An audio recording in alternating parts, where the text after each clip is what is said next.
Hi, my name's Adam. Welcome to the channel. Thanks for joining us today. Today we're going to talk about an email that I got from a client that's quite concerning, and I think it's an email that a lot of you receive, or it may not be an email. It may actually be face-to-face conversation that you're having with your advisor, your investment person, the person at the bank, whoever it is that you deal with on your investments, your planning, that kind of stuff.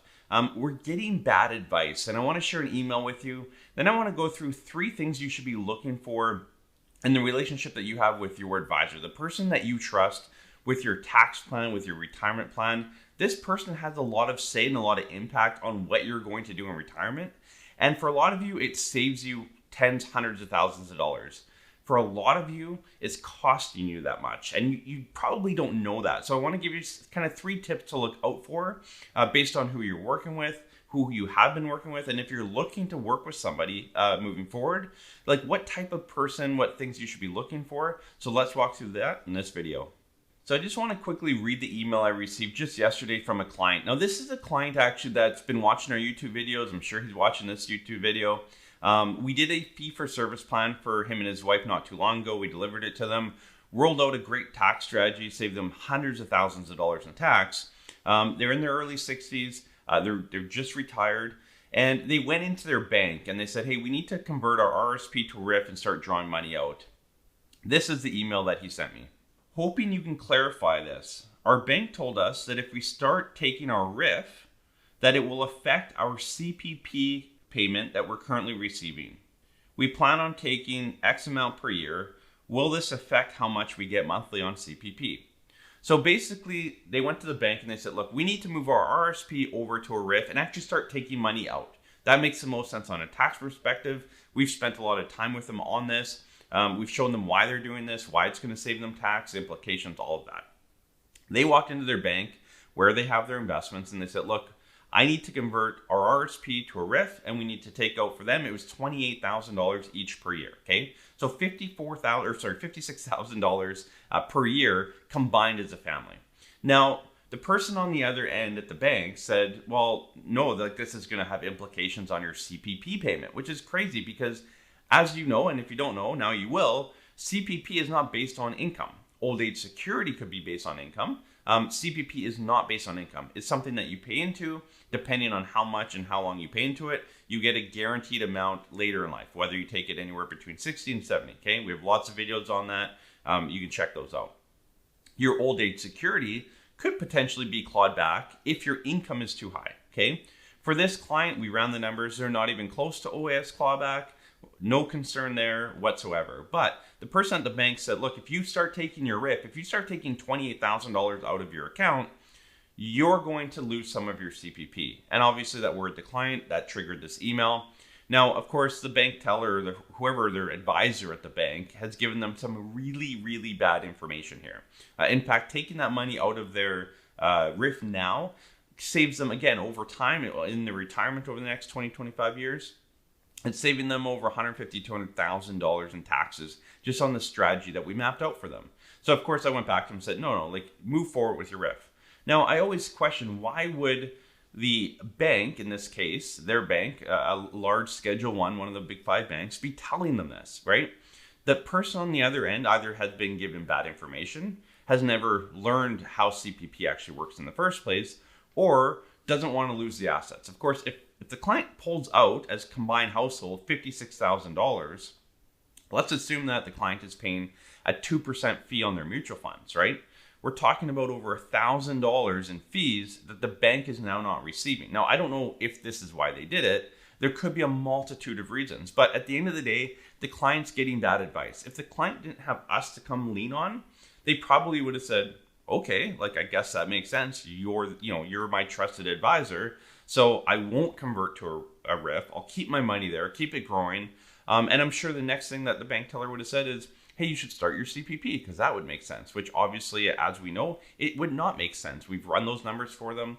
We created the best strategy possible. So at the end of the day, this is one case scenario. I think a lot of you watching this video also come across this more often than you should.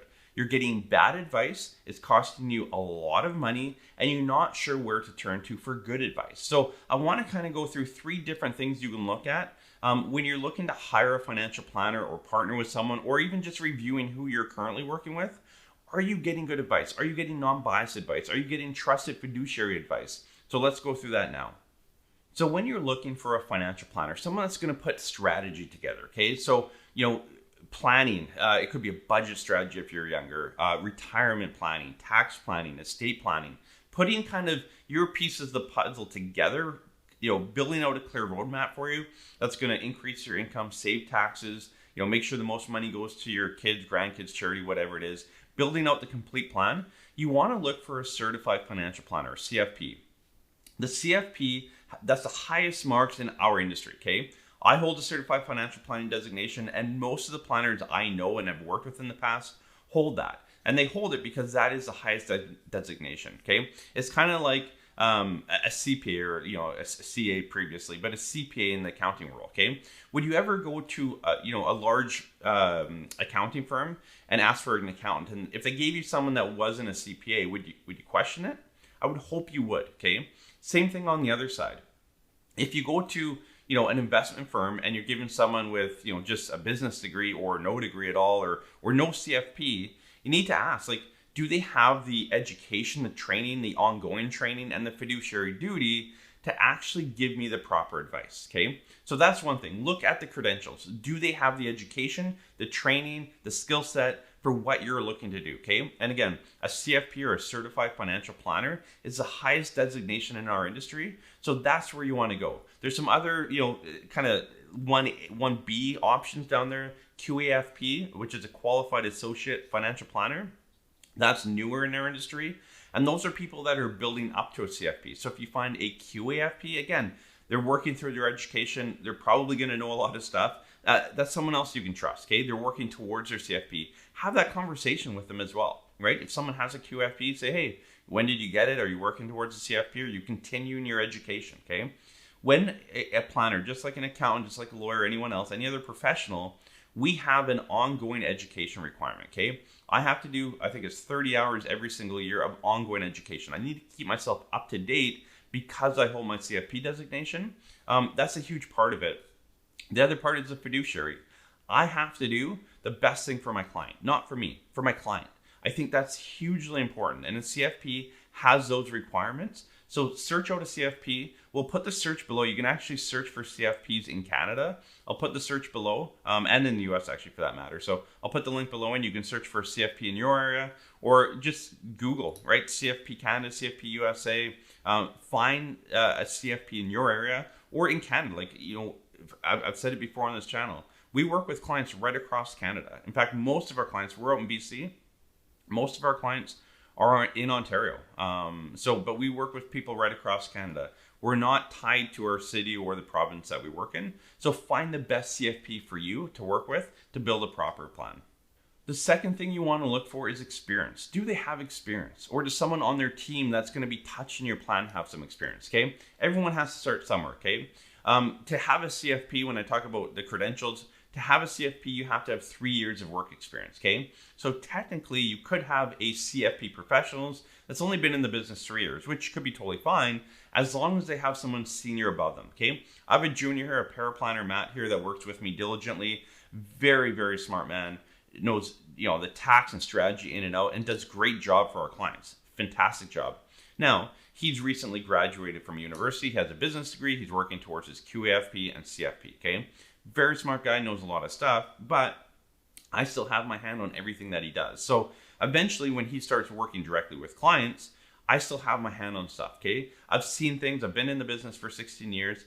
Fine, if you have a younger financial planner, that's fine. They need to start somewhere. They need that goal, but make sure they have someone that has their hand on it, kind of upper, that has more experience as well. So that's important, okay? Find someone with experience, or find someone that has a team around them that touches their work, that's kind of hands-on, that has experience within the team.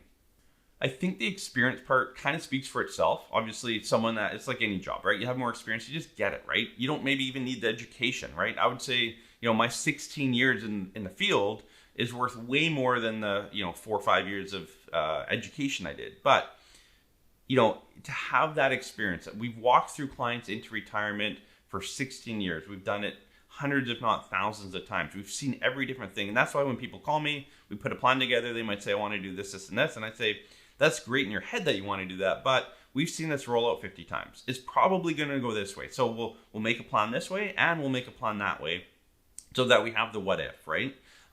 So that's the experience part, right? Working with someone that's worked with other people like you, so they know kind of the habits, not that they know what your life's going to look like in 5, 10, 20 years from now, but they have maybe a good feel for what it could look like, and they can build a plan around that. So that's why experience is so important when building out a financial plan. And the third and final thing you need to look for, and honestly, I think this is the most important, because I think a lot of people get trapped into this, is what does the person you're dealing with, okay? What do they actually do? And I know that sounds kind of funny, but a lot of you are working with investment people, but you're paying for a planning fee, okay? Typically in the investing world, there's a fee on investments, whether it's a mutual fund or just an investing fee, okay? But it's really broken into two pieces. There's an investing fee and there's a planning fee, okay? So let's assume you're investing at the bank. You're going to be invested probably in a mutual fund. You're going to pay around 2%. 1.8 to 2.5 is kind of the average for a mutual fund fee. I think the average right now is 2.3% on average. A lot of the banks, a lot of financial institutions have lower costs, around 2%. So let's call it you're paying 2%. Of that 2%, basically in simple terms, 1% is for the investing piece. It's for the product, the investing, the advice, the investing advice. The other 1% is for planning. Okay, it's broken into two. Okay, a lot of firms we see, I know some people that work at Raymond James, great firm, but they're charging, let's say, 1.5% strictly for the investing advice. Okay, so a lot of you watching this might be at a place like Raymond James. There's a lot of firms. I'm not picking on Raymond James. There's a lot of firms that do this. They do the investing piece, which is great, but they charge a 1.5% fee and they require a large minimum. In my experience, what we do here and what I know a lot of firms are starting to transition to is for the 1.5%, it should be about 0.75 for investing, 0.75 for planning. Of course, a lot of these firms aren't offering planning, right? And a lot of you I talk to, where are you investing? Oh, I'm investing here, here, here. What are you paying? 1.5%, 2%. Are you getting any planning? No, we're not. We're just getting investing for that. In my opinion, and what I know about the industry, you're probably overpaying, right? You're paying for the investment piece, but not for the planning piece, okay? You should pay, if you have $500,000 or more, it should be 0.75 and 0.75. If you're under $500,000, 1%. That's kind of the typical cost in our industry nowadays. And we've seen that come down a little bit from what it was, okay? So if you're paying more than that, you might want to revisit things, okay? Because what's happened, and this is where I go to number 3, when you're looking for, someone to work with, you might have a great investment person, but you're paying for investing and planning, okay? So if you're paying already 1.5 for the investing, maybe to go hire someone to do the planning, you're kind of double paying essentially, right? Where you're just paying too much for the investing piece. Or maybe you're only paying for planning and you have no investing. What are you getting charged for that? Is it a fee for service? Is it an ongoing fee? What is it, okay? So understand whoever you partner with, and it might be multiple people, understand who does what and make sure that you have all the pieces of the pie together, okay? You should have an accountant and a lawyer on your side, especially if your world's a bit more complicated. But on our side of things, on financial planning, investing, that kind of stuff, you should have 2 separate firms or 2 separate teams. They might be in the same office, but it needs to be clear division on, we do the investing, we do the planning. There's way too many people out there that say, no, we do it all. Trust me, and you probably have this experience, they just don't, right? So again, you're paying for stuff you're not getting, which I've pushed in this industry for way too many years, and not a lot of you are hearing on the other end of this. You need to hear it. You're paying more than you should be paying, and it's costing you a lot of money in retirement. Now, a lot of you, if you're paying for investing and planning, you're getting both, great. If you're paying under 2% for that, good, perfect. You're doing well. If you're paying under 2%, but you're above 1%, in that 1 to 2 range, and you're only getting one of these services, you're probably paying too much. You need to add in that other professional team, okay? You should have someone managing your assets. You should have someone managing your financial plan, retirement, tax estate plan, okay? You need to figure out who these professionals are in your life and get it sorted out. Too many of you say, no, I have that person. It's Joe at the bank. Okay, well, does Joe do the investing or the planning? Because he can't do both. I've been in this business for 16 years. Those are 2 completely different jobs. It's like asking your lawyer to do your accounting work. They just don't do it. It doesn't make sense, okay? So again, make sure you know who you're working with, know their credentials, know their experience. Really make sure you have the right people on your team, okay? I know for us, when clients come in, we do fee-for-service financial planning. If they're looking for investing advice, we have investment firms that we've partnered with. We're not owned by them. We refer business to them because they do a really good job managing our clients' assets. They manage the asset, we do the plan, okay? Client pays an all-in fee. Part of the fee comes to us, part of the fee goes to investing, okay? You get two professional firms for the price that a lot of firms are charging for just one thing or the other, okay? That's where this industry is going. You're going to see more of this moving forward. You're going to see, again, that $500,000 or under, you're going to pay 2%, but you're going to get professional services from two sides. If you're above that $500,000, you shouldn't be paying over 1.5%, and you should have two professional teams on your side. So if that's not you right now, if you can't check those boxes, you need to maybe review things, talk to the people that you're working with, your investment person, your planning person. Why are you being charged what you charge? What do you get for your charge? Review that with them, ask the hard questions, and make sure you're getting good value, okay? These professionals need to get paid. I need to get paid. I do planning advice. We save our clients a lot of money. We put a lot of time and effort into it. We need to get paid, but we need to get paid a fair amount. Is your planner doing the work? Are they getting paid fairly? I think it's time to review that. So just to summarize the three things you need to be looking at. You need to be looking at their credentials. Do they have a CFP or a credential behind their planning name, okay? If they're investing, they should have a CFA or at worst a CIM, okay? Those are kind of the designations you want to be looking at. So CFP or QAFP or a CFA or a CIM, okay? Investing side, planning side. That's what you want to be looking for on the credentials. Then you want to kind of come down to what's their experience or what's the experience of the team, okay? You might be dealing with someone that only has 5 years, but they have people surrounding them and touching your plan that have 20, 30, 40 years of experience. That works. That can work really well, actually. You're going to get more touch points from that younger advisor, but you're still getting a greater level of experience on the upper side, okay? So look at experience of both the planner you're working with and the team around that person. Lastly, you want to understand what that person does. Are they a planner or are they an investment person, okay? If they say they're both, that's a red flag, okay? You're either a planner or you're an investment person. Which one are they? Okay, if they're a planner, you need to find someone for the investments. If they're an investment, you need to find someone for the planner, okay? You need to figure out who you have on your team and what you're paying for them, okay? Again, if you're above $500,000, you should be paying 0.75, 0.75. That's kind of industry standard right now for pricing, okay? It used to be higher, it's come down a little bit.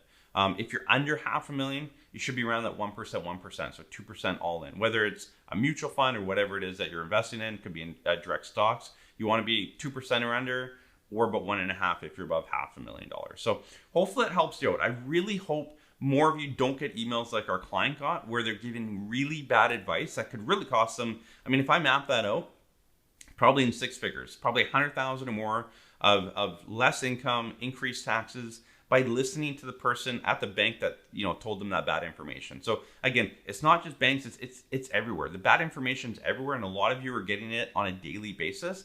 I think you need to take a step back, look through credentials, experience, and what they actually do, and kind of rejig your life a little bit, okay? I hope this helps you out. I hope this causes a lot of you to make change, to review what you're going through, and just review the advice you're getting. If it seems a little weird, get a second opinion from someone you trust, okay?